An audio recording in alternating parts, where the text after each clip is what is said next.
नमस्कार।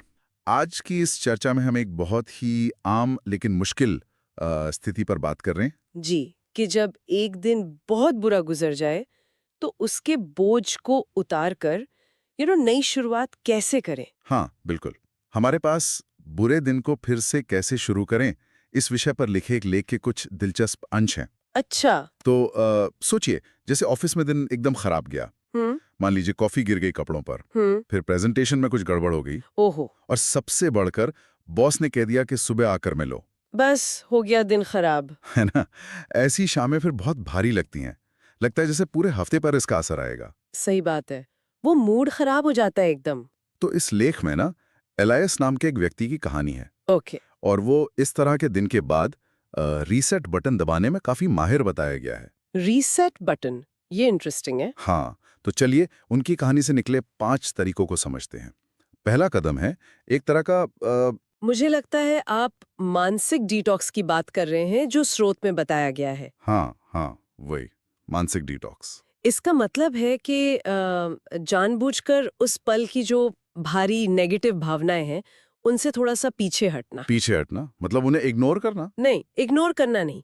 जैसे alas balcony में जाता है, गहरी सांस लेता है अच्छा। और वो कल्पना करता है कि दिन भर की जो भी फ्रस्ट्रेशन है, निराशा है, वो सांस के साथ बाहर निकल रही है। हम्म। तो ये समस्याओं को अनदेखा करना नहीं हुआ, बल्कि उनसे एक इमोशनल दूरी बनाना हुआ, थोड़ी देर के लिए, ताकि वो भावनाएं आप पर हावी ना हो जाए। समझ गया।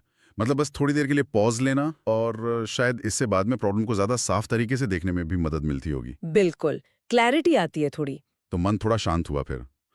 इसके बाद दूसरा तरीका आता है माहौल बदलना। हाँ, ये भी बहुत कारगर है। लेख में बताया है कि अलायंस जैसे सोफे पर बैठकर सोचते रहने के बजाय पास के पार्क में टहलने निकल जाता है। ये बहुत दिलचस्प है, क्योंकि माहौल बदलने से ना अक्सर वो जो नेगेटिव विचारों का एक लूप बन जाता है। हाँ, वो चक्रव्यूह जैसा। हाँ, वो टूटता है।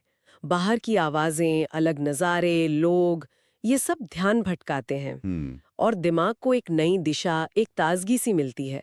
मतलब जैसे आप बंद कमरे से बाहर निकलते हैं, वैसे ही बंद सोच से बाहर आना। सही कहा।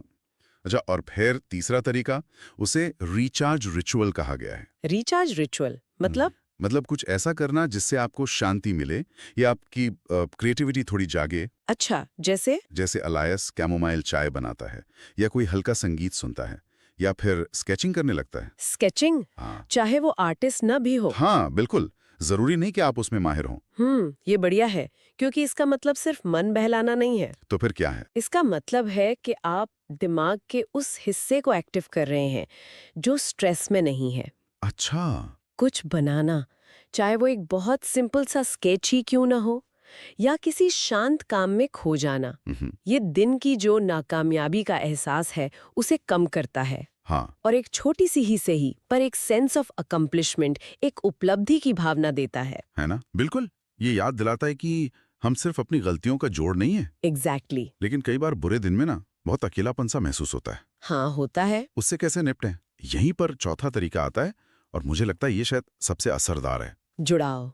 कनेक्शन। कनेक्शन मतलब लोगों से जुड़ना। हाँ। अकेले दुखी होने के बजाय एलाइस अपने बहन को फोन करता है।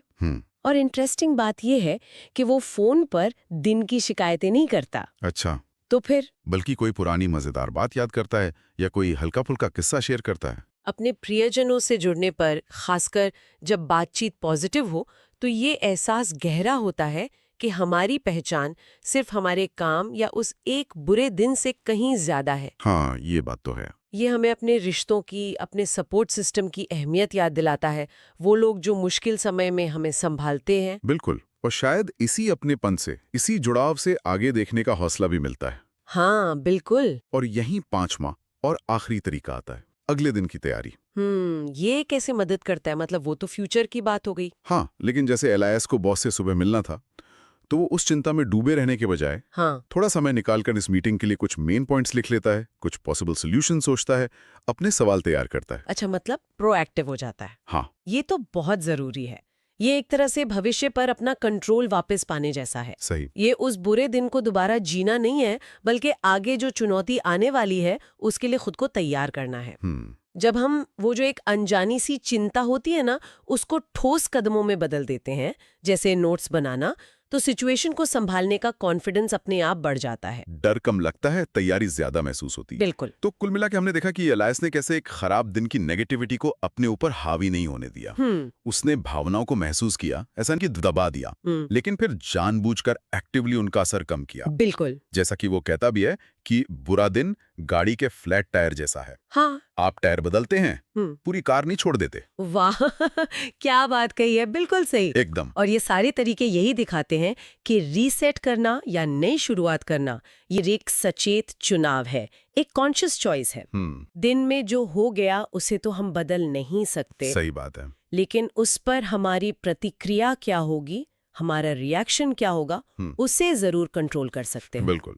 और शायद यहीं पर हम अपने सुनने वालों के लिए एक सवाल छोड़ सकते हैं। हाँ। कि जब दिन बहुत भारी लगे, बहुत मुश्किल लगे, तो क्या नियंत्रण पाने का एक छोटा सा कदम भी, जैसे अगले दिन के लिए सिर्फ 5 मिनट की प्लानिंग करना, क्या ये वाकई हमारे पूरे नजरिए को, हमारे मूड को बदल सकता है?